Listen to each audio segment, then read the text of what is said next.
right, you guys. So, y'all know I love a good documentary, and if you don't know, now you know. Let's talk about Black Hawk Down. Let's just talk about it, right? So before we get into that, please go ahead and like, comment, and subscribe. Let me know that you stopped by. Let's talk about it in the comments. All right, now that we got that out of the way, I want to jump right into Black Hawk Down, right? Not just the movie that came out in the 90s or the book written by Mark Bowden, but also the documentary that I just watched a few days ago on Netflix. It's a really good documentary. One thing about me, I love documentaries. I love history. That's just something that I'm really into. And Netflix did a great job, as they always do. They make these documentaries very cinematic, and they put a lot of work and money and time into retelling the story. Now, I'm not going to go so deep into the actual story of Black Hawk Down. I kind of want to talk about the events that led up to the Black Hawk Down story and everything that happened with the servicemen, right? Now, all of that being said, I am an Army veteran. I am a 74 Delta, okay, chemical operations specialist, which is what it used to be called. And now it's called CBRN, which is chemical, biological, nuclear, and radiological specialist, right?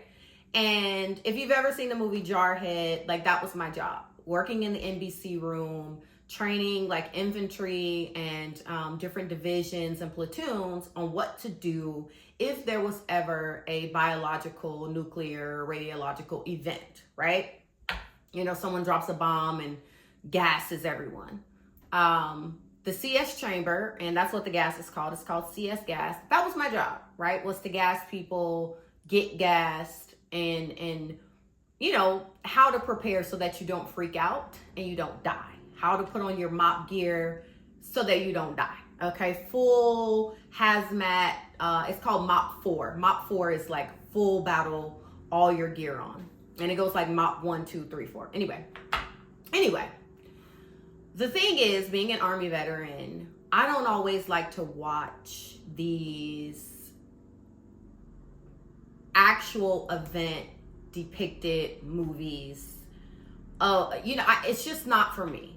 I've seen and I've known people who have died in combat, people who lost their lives while I was in the military, just in general.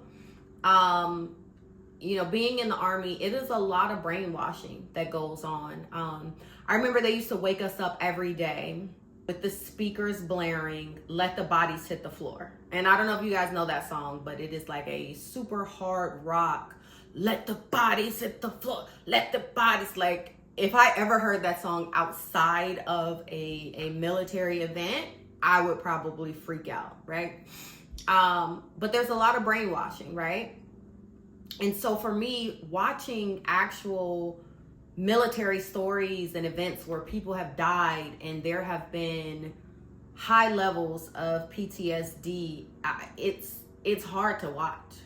I have a level of PTSD from like I said, even that song, even now I feel my anxiety, because really quick, what they associated with that song, even though they woke us up to that song, every day we would have to watch a video of people getting killed, people being beheaded.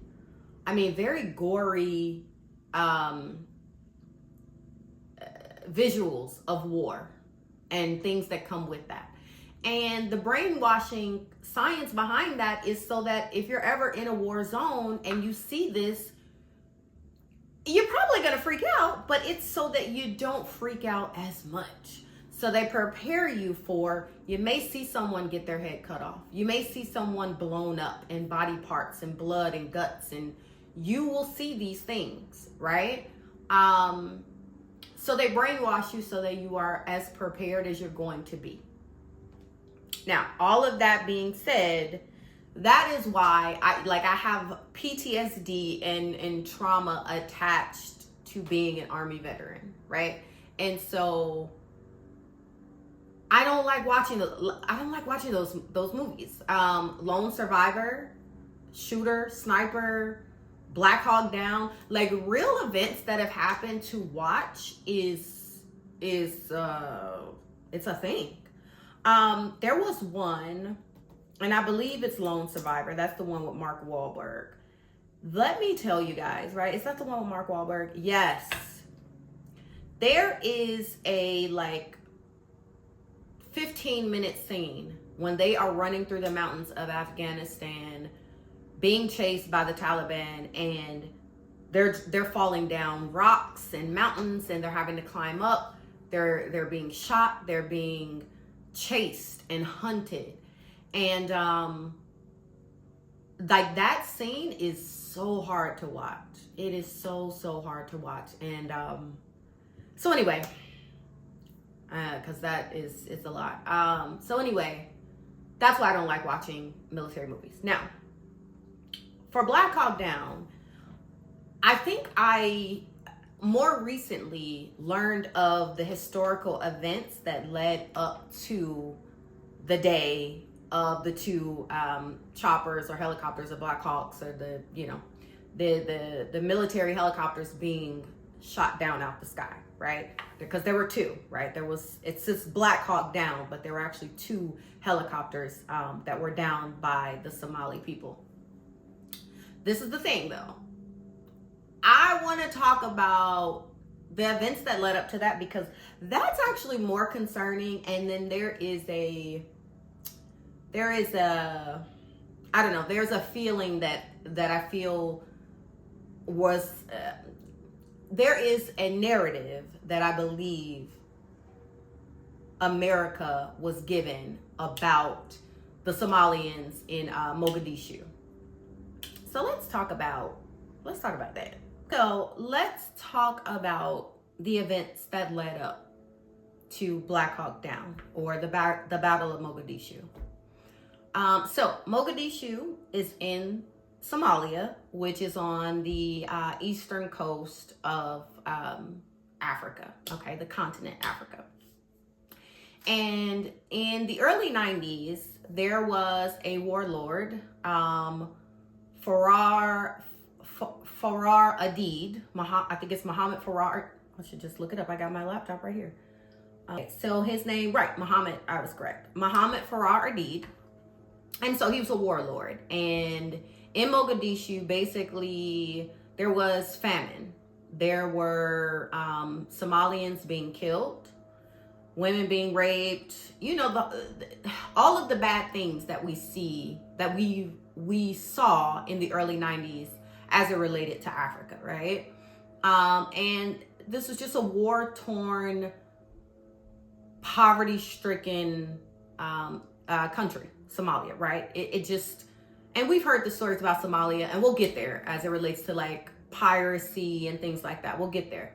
And that's kind of why I want to talk about this. But so basically, all of this was going on in Mogadishu. There's famine, people are dying, the children, all the children they used to see with the flies on them and the bloated bellies. This is what was going on in Mogadishu in the early 90s. So in 1992, the U.S. decided to send U.S. troops there to take them food, right? They were taking them like corn and different wheats and things like that to cure the famine, taking them medicine. So now the U.S. troops are on the ground. It's 1992. What's also happening in the region is that Farrar Adid he's a terrorist warlord, and he doesn't like that the U.S. is in Somalia. He's not okay with it. So he starts to bring different terrorists to Somalia to do different attacks against the UN, right? The United Nations. So because we knew Somalis could not move freely, he started to hire Pakistanis, right? This is all documented. So he hired some Pakistani people to come in and do terrorist attacks against the UN because they did not want the US there. So now the mission went from, I think it was called Operation Hope and Restore. That was the mission, to render aid to the people of Mogadishu, right, in Somalia.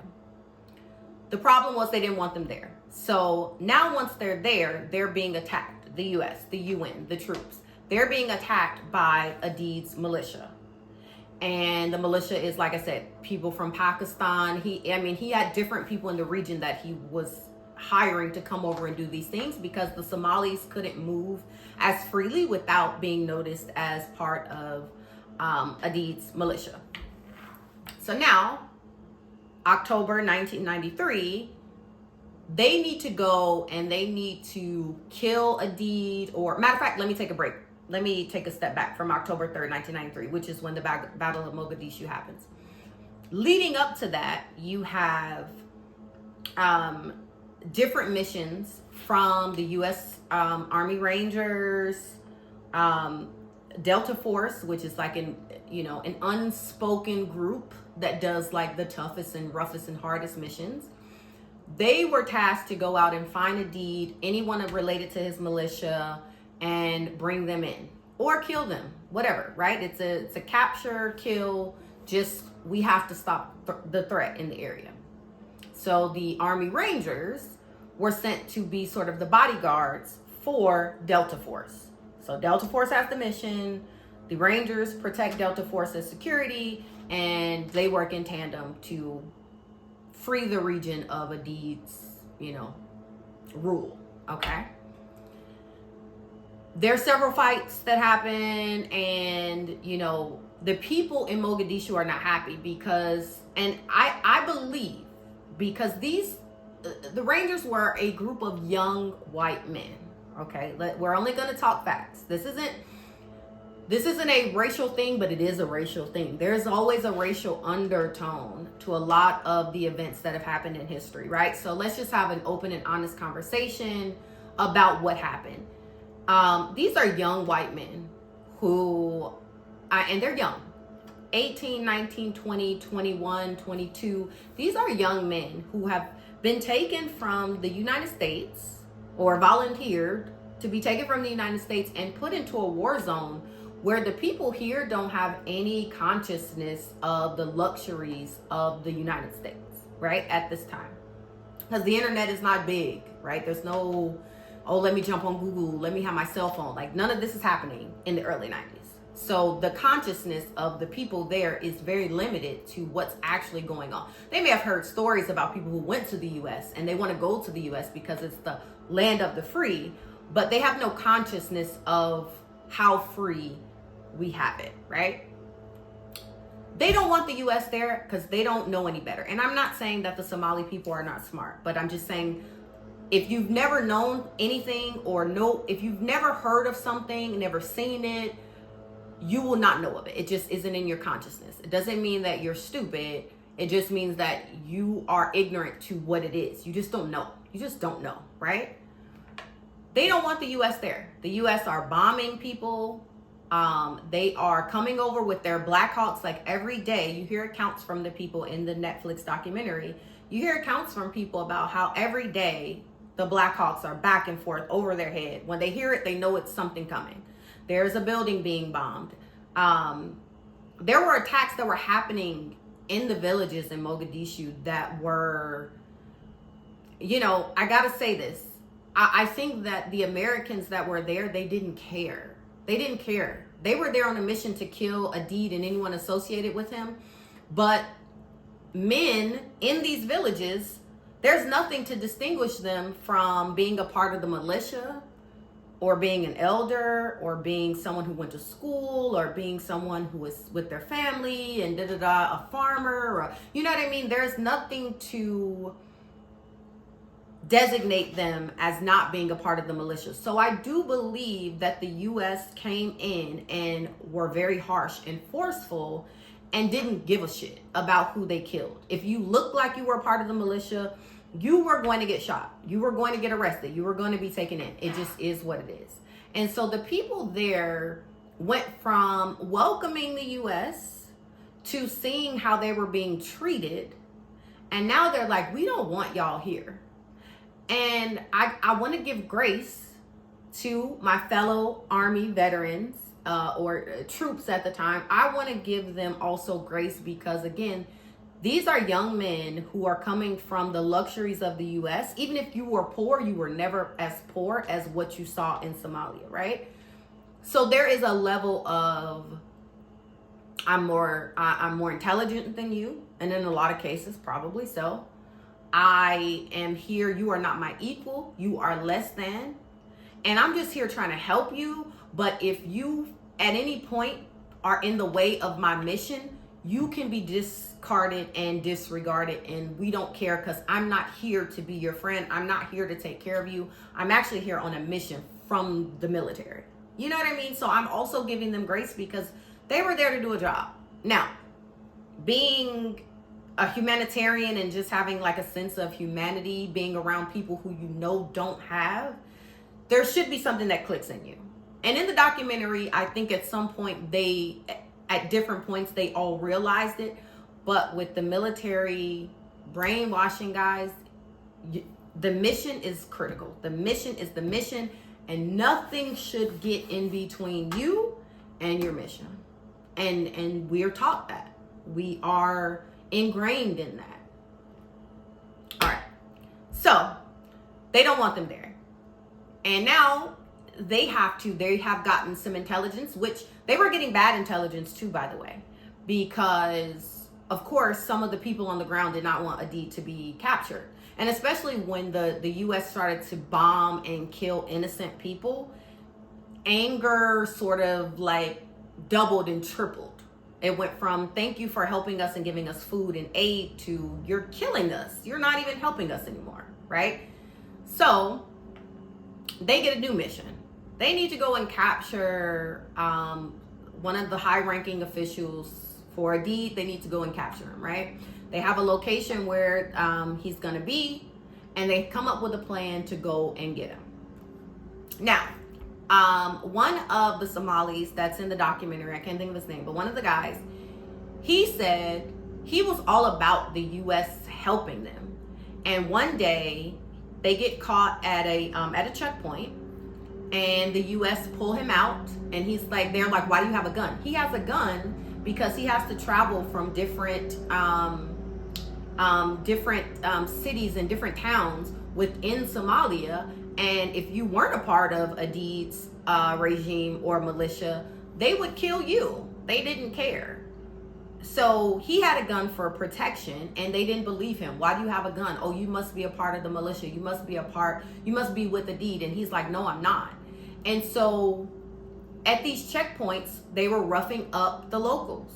He tells an account about how they pulled him out of the truck. They threw him down. They took his gun. They hit him in the face with the gun. And he said after that, he vowed, you know what? I'd rather be with Adid, who is my people, to get the U.S. out than to feel like the U.S. is helping us, because they're not helping us. Now, October 3rd, 1993, the Battle of Mogadishu begins. They want to go out and they want to capture some people who are suspected to be Adid's lieutenants. Right? So they're going out, but now the locals have decided, you know what, we're not going. They hear the helicopters coming, and they know something is coming, right? Like I said earlier in the day, these guys were at the beach enjoying their best lives. Now they have gotten orders that there's a mission. They got to go to the mission, right? So initially, I think so the plan was they were going to send here's where they needed to, the suspected location. They were going to have the Army Rangers do a 4-point check where no one could get in and out surrounding the building. And then they were going to come from multiple directions, right? And they were going to clear this suspected location from top to bottom. They were going to have the people come in on the Blackhawks, jump out the helicopters, clear the building from the roof, and then they were going to have ground support come in from the ground up and take everybody in and get them out. So they're doing this, right? I think they ended up capturing like 19 prisoners, right? So they're doing this.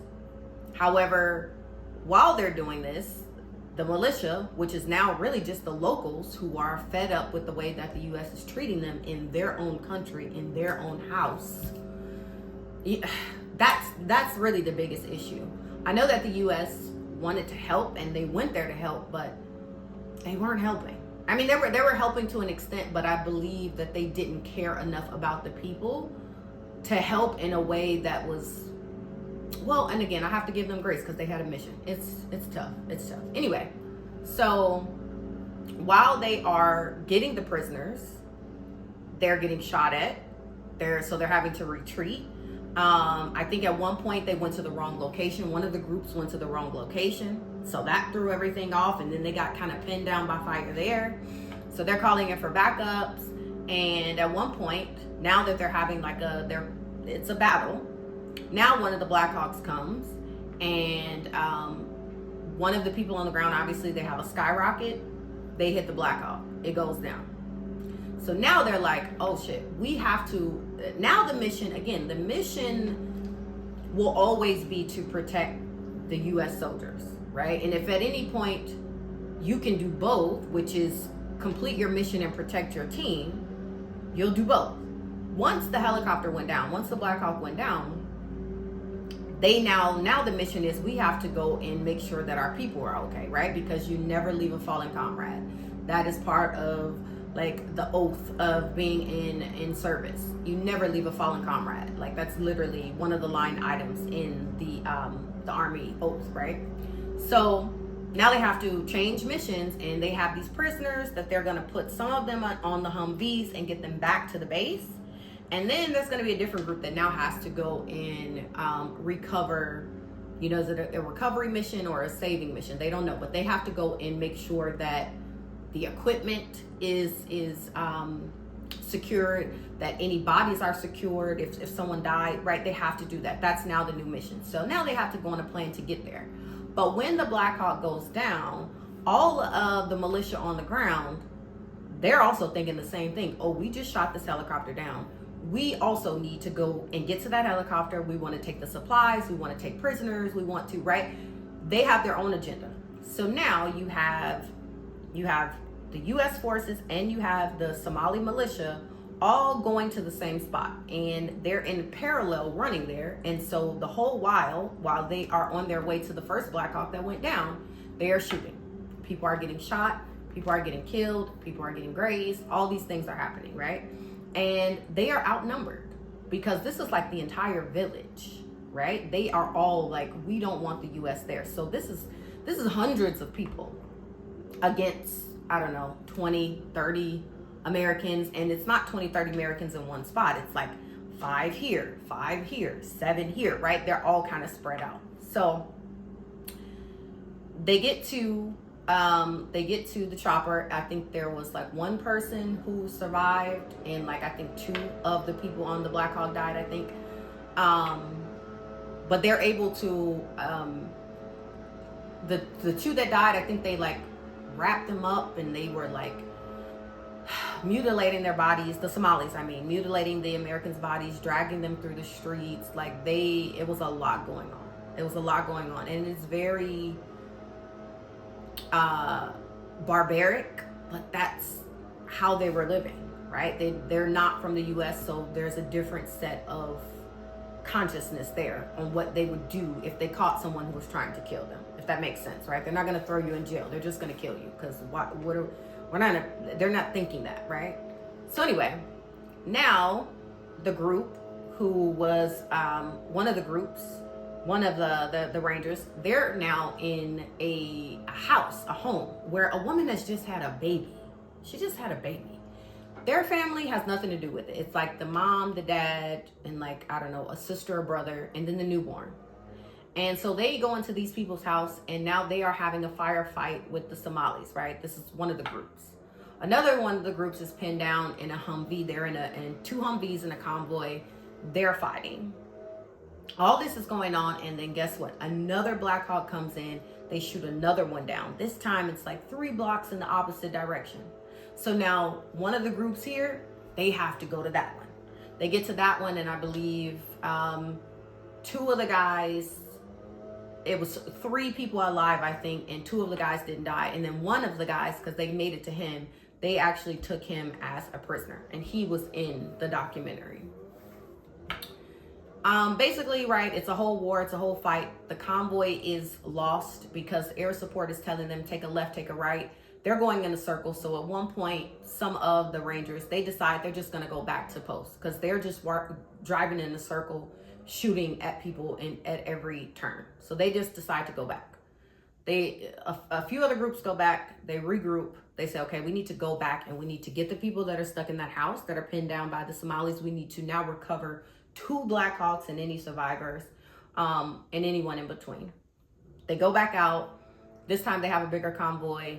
They're able to get to the people. I think in total, I think this is the report, says like 19 American soldiers died, but like 200 Somalis died. That is what it said, right? So this is my whole thing. And this is why this story is so interesting to me, is because I think after that, there was this narrative that was put out about Somalians that they were barbaric and pirates, and you couldn't go anywhere near what is the sea that's nearest the Mogadishu? Because let's look it up. Oh, the Somali Sea. Okay. So there's the Somali Sea. And if you guys have seen, what is it called? Captain Ron? Captain, whatever. Anyway, I Am the Captain Now, right? With the Somalis that take over the ship with Tom Hanks or whatever, which was a really good movie. But I feel like there was this narrative put out about Somalis, which is true. There is a real thing of Somali pirates. That is a real thing. They are definitely a cutthroat people, some of them, right? Because that's just all that they know.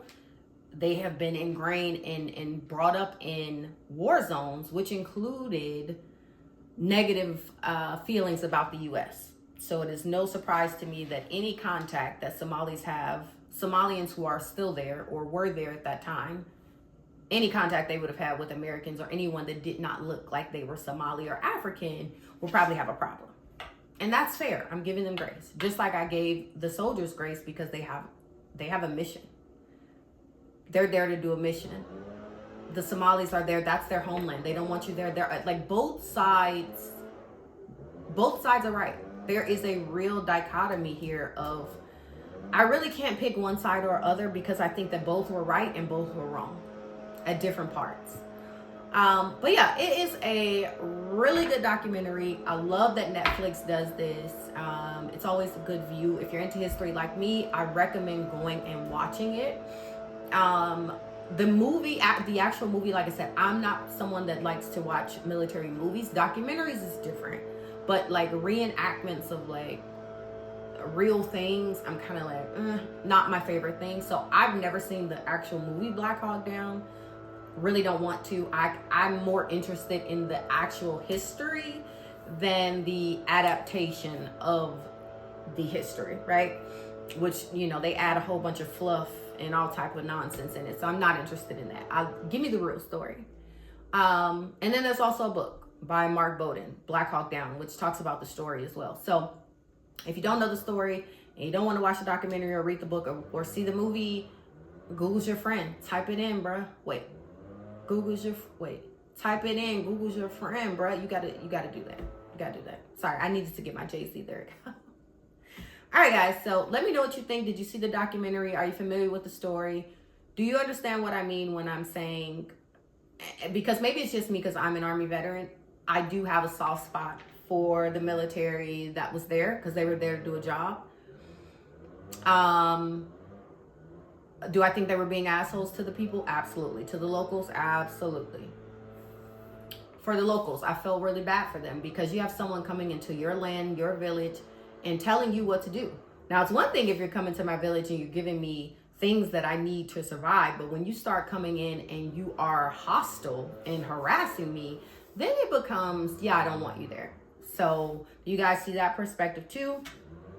Let me know what you guys think down in the comments. Let's talk about it, and I will see you guys in the next one. Bye-bye.